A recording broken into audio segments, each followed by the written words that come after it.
Hi guys, welcome back. Ricky here from Connerty Meadows Farm. Today we are going for a wee bit of a drive. We are going to pick up our meat chickens.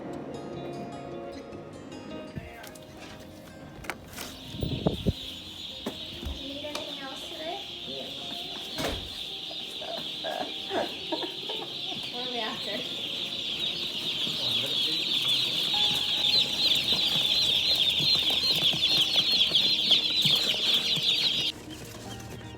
Hey guys! I got my chicken purse watching over you. Let's get you home. Hey guys. Let's get you into the thing, huh?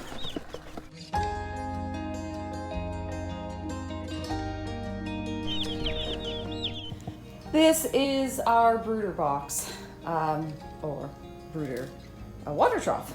Our neighbor at our old farm actually had this behind his old barn, and we bought it for 25 cents and a 25-cent delivery fee just for the fun of it. He was having a yard sale.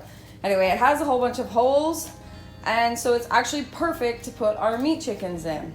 So I have my heat lamp here. We are in our garage, and I always put a fire alarm next to the water trough so that if for whatever reason there is a problem, we have a fire alarm going off. It is supported by a bar, and for the first few days it'll just be the bare trough on the bottom. We don't put any shavings down.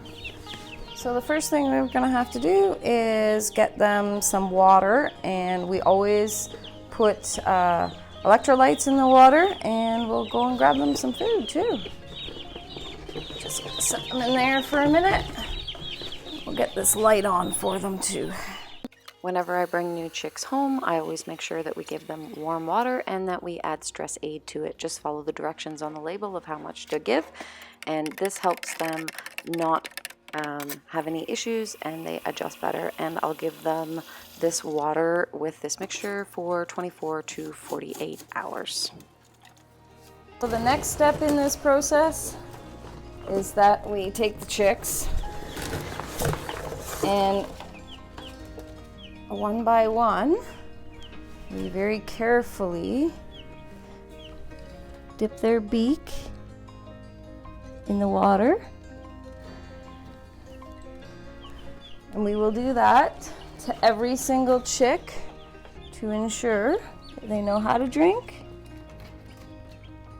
and they know where to drink, and that they actually get a drink after being in transit.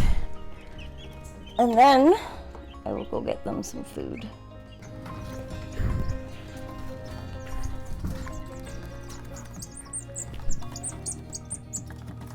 To be very careful not to dip their beak too far in, so you don't want to drown them.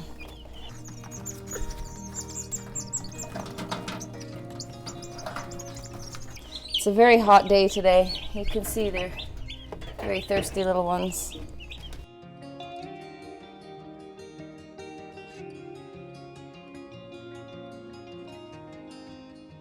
Now generally when it's really hot like this, I actually only ever put one heat light in. That way they can come over to this side and they can get away from the heat if they need to. Now let's just go ahead and we will grab them their food. I want to remind you, there's really no right or wrong way to raise meat kings. Everybody does it differently. This is just the way that we do it, and I thought maybe it would give you guys some ideas and show you just how we raise them. You'll notice that there's no shavings on the bottom of this water trough right now, and the reason why we do that is because I don't want them to actually be ingesting shavings at this age. In 2 or 3 days I will give them some shavings, but for now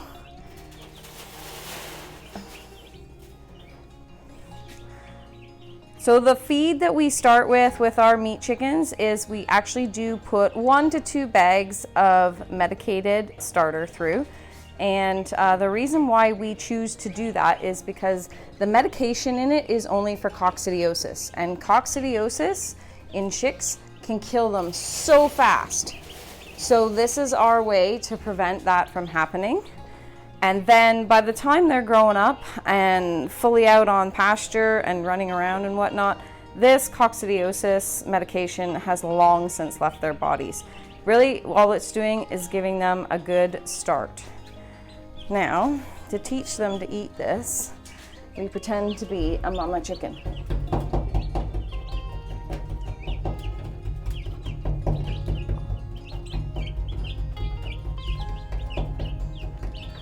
And we'll take some over this side as well.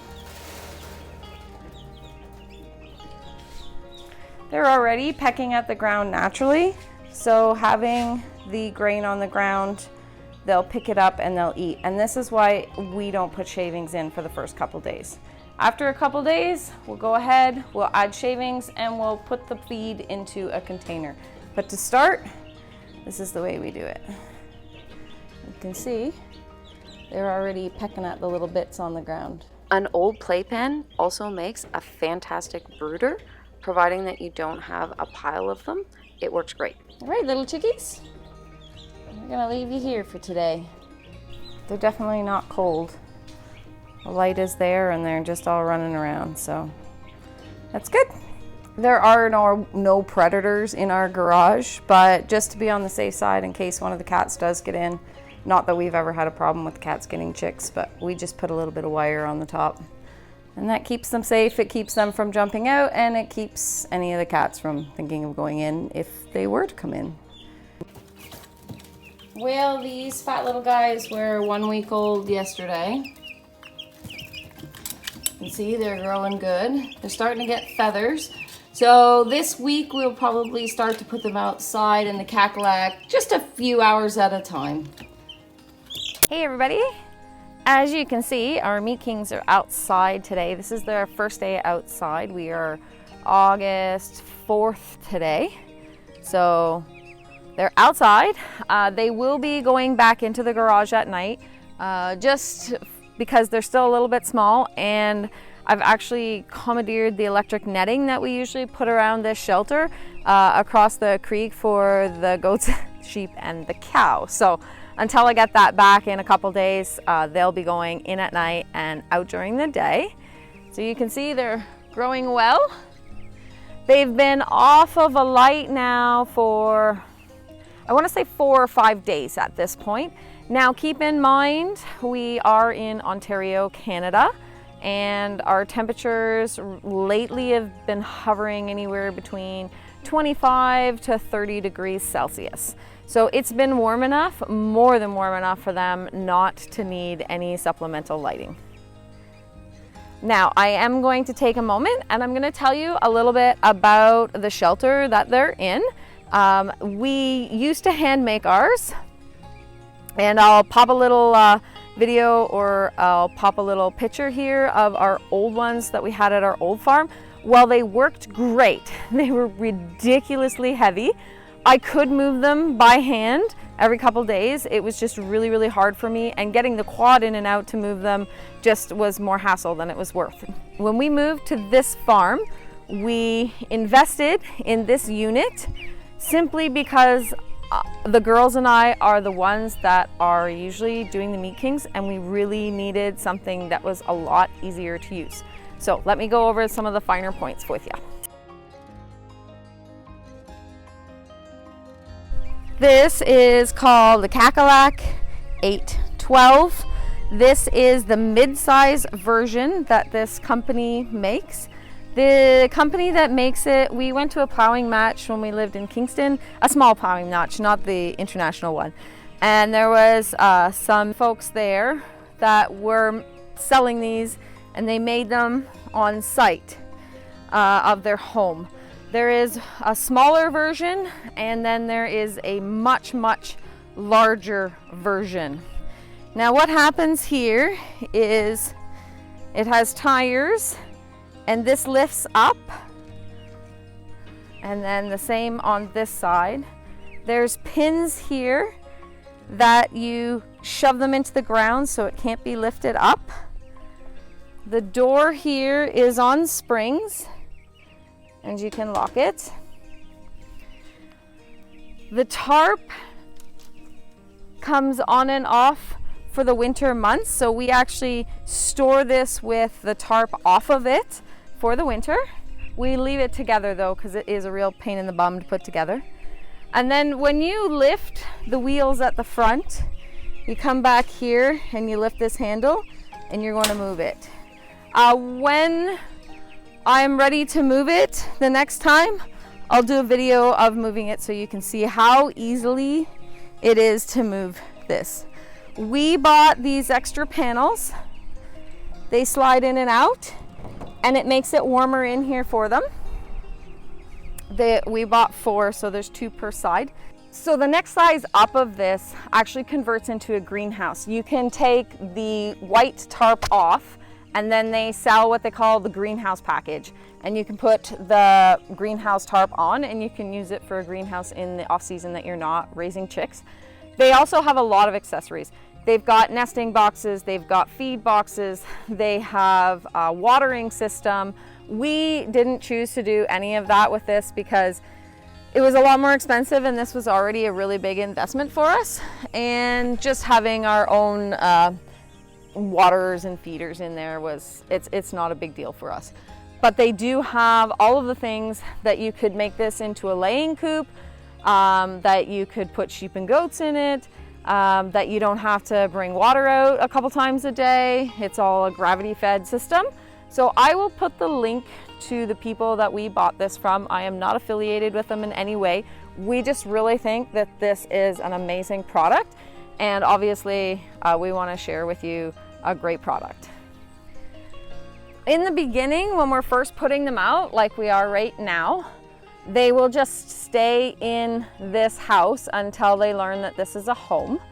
This bottom piece here does pop out, and eventually when I bring the netting back and put the netting around this house, then during the daytime, this section here would come off, and then they could run the electric netting and have the house. And then at night, we chase them all in and we block it back up, so they're doubly protected from any kind of predators. The predators would have to get through the electric netting and through the Cackalack before they were ever able to get to the chicks. And it works really well. The other thing that we do is, yes, again, we're the weird neighbors.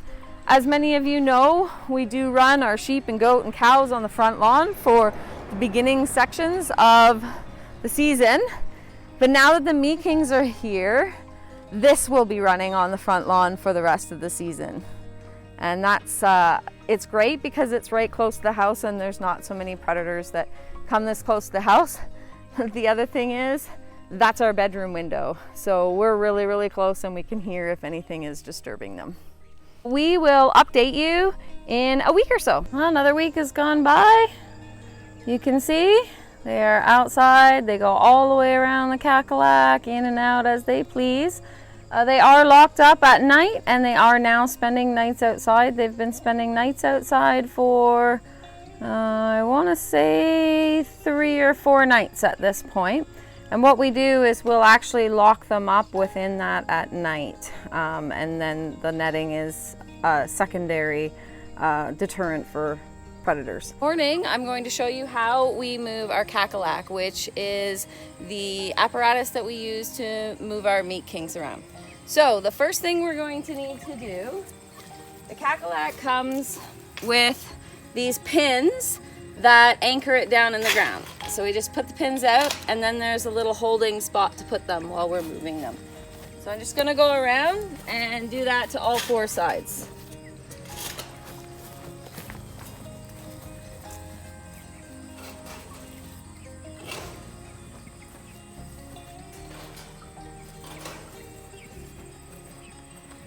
The next thing we need to do is engage the wheels. So as you can see right now, it's not touching the ground. So we pull the pin out and then we lift it up, and over on the side here there's a hole this pin can go through. Maybe. And you can see it's elevated up off the ground. I gotta do the same thing on this side.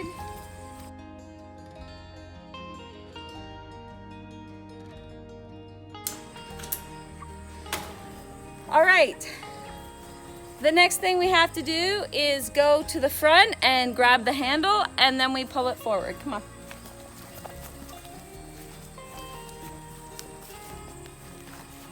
So here's our handle. As you can see, we've fed the meat kings already, so they are outside. So we have no worries about running anyone over. Then it's just a simple matter of lifting and rolling it forward.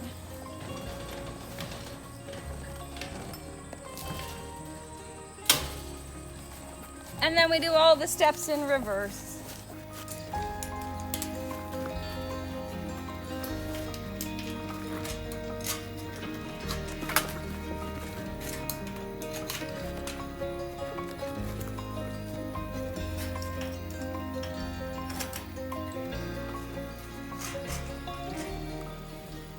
And that's it. That's how easy it is to move the Cackalack.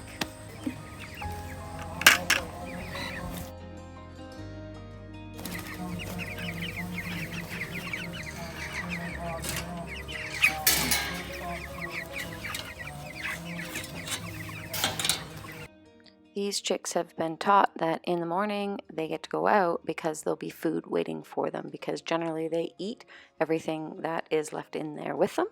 So this is a good way to get them out so that we can do whatever we need to do. Now here I am taking the electric netting down. We have exhausted the grass in this area, so it is fairly easy to pick up one-handed, and I'll just go around the whole outside. So that's the first part. We gather it up. Now let's move it to its new location. So you're going to notice in the new location, I have not moved the meat kings in their pen. They are still in their pen. So I'm just quickly laying out where I want the netting to go. Now I've done this a number of times, so I know the length and the width that I'm going to do with the netting. Once I have laid it out, then I'm going to go behind and I'm going to straighten it all up and tighten it. And I do have, once I get to the corner, have to move the chickens. So I am lifting it up. I'm going to bring their food and water over, and then that you'll see I'm going to walk very slowly with them in the pen and hope that I don't lose any, but I do. So you get to watch me chase chicken around, because that's always fun. I did finally manage to catch it, obviously, and pop it down. And then I went ahead and I'm going to finish putting this fence up. And you'll see that there are some sagging pieces there. And you'll see me walking around with some other poles that have little curls on the end of them. These are electric fence poles. Generally, they're used for horses or cows or whatever. They hold one strand of electric fence. But I have found they work really, really well. They hook into the white netting poles, and I'm able to use them to pull it tight. The last thing that I have to do is go ahead and get the electric fencer up. Depending on where we are will depend on what we're running. Oftentimes I'll run a solar fence, but in this case I'm running electric. So you see how it's curly like that, and it goes down, and what it does is it pulls the fence. So I have that on each of the corners and anywhere else that the fence might be sagging, and it works perfectly to keep the fence from sagging and touching the ground and therefore shorting out. So it ensures that I have a much better voltage. So these guys are about 9.5 weeks old. We looked at them at 8 weeks and we wanted to do them, but it was really rainy and the weather was terrible. So today is D-Day for them, and we have not fed them this morning, and they will not get food. They can have water, but it makes it easier for processing if they don't have any food in them. You can see over here, I had to put the plastic sides on last night and the night before because we actually got frost, so it was pretty cool. I wanted to keep them warm and happy, and that's that. You can see they're pretty good size.